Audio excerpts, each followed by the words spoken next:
ఈ విశ్వంలో అనేక గ్రహాలు, నక్షత్రాలు, కోట్ల శకలాలతో కలిగి ఉంది. ఈ విశ్వం టైం లైన్ అనేది కనుక్కోవడం చాలా కష్టం.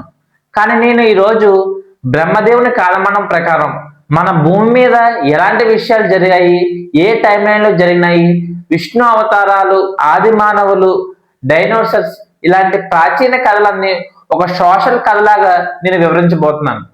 ముందుగా ఈ టైం లైన్ విషయాలన్నీ యుగాలు, మహాయుగాలను కాకుండా ఈ రోజు నుంచి మనం వెనక్కి వెళుతూ మీ అందరికీ అర్థమయ్యేలా చూపిస్తూ ఈ విషయాలన్నీ మీకు చెప్పబోతున్నాను.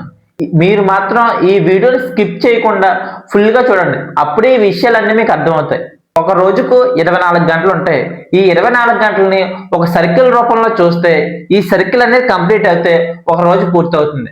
ఈ ఒక్కరోజు సర్కిల్ ని చూసుకుంటే ఈ సర్కిల్ తర్వాత ఒక సర్కిల్, ఈ సర్కిల్ తర్వాత మరొక సర్కిల్, ఇలా 1 మంత్ కి 30 సర్కిల్స్ వస్తాయి. ఈ 30 సర్కిల్స్ ని ఒక సర్కిల్లో చూపిస్తే అది 1 మంత్ అవుతుంది. ఇలానే 1 మంత్ ని 1 సర్కిల్ లా తీసుకుంటే ఇయర్ కి 12 సర్కిల్స్ ఉంటాయి. ఒక సంవత్సరానికి 12 నెలలు ఉంటాయి. ఈ 12 నెలల్ని ఒక సర్కిల్లో చూసుకుంటే 2025 అనేది ఒక సర్కిల్ అవుతుంది. దీని తర్వాత మళ్ళీ 2026 సర్కిల్ అనేది ఏర్పడుతుంది. అలానే ఈ విశ్వంలో యుగాలు, మహాయుగాలు, మన్వంతరాలు, కల్పాలు జరిగాయి. అవి ఎలా జరిగాయి అనేది ఈ లైన్లో చూడండి. ఇప్పుడు మనం కలియుగంలో ఉన్నామని అందరికీ తెలుసు. ఈ కలియుగం అనేది 4,32,000 సంవత్సరాలు. అసలు ఈ కలియుగం అనేది ఏ మహాయుగంలో ఉందో మీకు తెలుసా?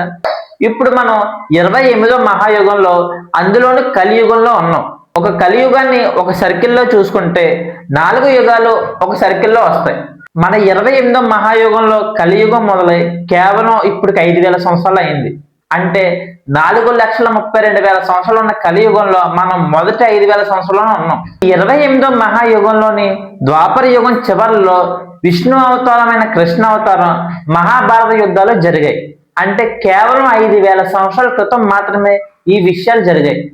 ఈ సర్కిల్లో చూపించినట్టు 4 యుగాలు 43,20,000 సంవత్సరాలు, 3 యుగాలు కంప్లీట్ అయిపోయినాయి. ఇప్పుడు మనం 4వ యుగంలో ఉన్నాం. 4వ యుగంలో అది కూడా 5,000 సంవత్సరాలు అయితే కంప్లీట్ అయిపోయింది. ఈ కలియుగంలోనే 4,32,000 సంవత్సరాల్లో ఇప్పటికి మనకు 5,127 సంవత్సరాలు అయితే కంప్లీట్ అయింది. తర్వాత 4,26,873 సంవత్సరాల తర్వాత మనకి మళ్ళీ 29వ మహాయుగం అనేది యాడ్ అవుతుంది. ఒక సంవత్సరం తర్వాత జనవరితో మళ్ళీ మనకు కొత్త సంవత్సరం ఎలా ఏర్పడుతుందో అలానే కలియుగం తర్వాత సత్యయుగంతో మరో కొత్త యుగం అనేది స్టార్ట్ అవుతుంది. ఇప్పుడున్న 28వ మహాయుగంలోని ద్వాపర యుగంలోనే కృష్ణావతారం జరిగింది. అలానే ఈ 28వ మహాయుగంలోనే కలియుగంలో కల్కి అవతారం వస్తుందని కల్కి పురాణంలో చెప్తుంది. ఎందుకని ఈ 28వ మహాయుగంలోనే కల్కి ఎందుకు అవతరిస్తున్నాడో తెలుసా? ఈ 28వ మహాయుగంలో ఈ ప్రపంచం అనేది చాలా అభివృద్ధి చెందుతూ వినాశనానికి దారితీస్తుంది. అలానే బ్రహ్మ సృష్టి సమయంలో ఏ మన్వంతరంలో, ఏ మహాయుగంలో ఏ అవతారం రావాలని ముందే నిర్ణయించాడు. ఇలాంటి 4 యుగాలు ఒక మహాయుగం అయింది. అలాంటి మహాయుగాలు 71 కలిస్తే అది ఒక మన్వంతరం అవుతుంది. మన్వంతరం ఇప్పుడు 71 మహాయుగాలు కలిస్తే అది ఒక మన్వంతరం అవుతుందని చెప్పుకున్నాం. ఇలాంటి మన్వంతరాలు 14 ఉంటాయి. ఈ 14 మన్వంతరాలు కంప్లీట్ అయితే అది ఒక కల్పం అవుతుంది. ఒక కల్పం కంప్లీట్ అయితే అది బ్రహ్మదేవుడికి ఒక పూట అవుతుంది.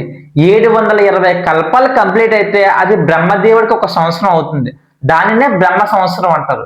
100 బ్రహ్మ సంవత్సరాలు కలిస్తే అది బ్రహ్మదేవుడికి జీవితకాలం అవుతుంది. ఈ వీడియోలో యుగం, 4 యుగాలు, ఆ 4 యుగాలు కలిస్తే అది ఒక మహాయుగం, అలాంటి మహాయుగాలు 71 కలిస్తే అది ఒక మన్వంతరం, అలాంటి మన్వంతరాలు 14 కలిస్తే అది ఒక కల్పం. ఇలాంటి విషయాలు తెలుసుకున్నారు కదా. ఇప్పుడు మనం 28వ మహాయుగంలో ఉన్నామని చెప్పుకున్నాం.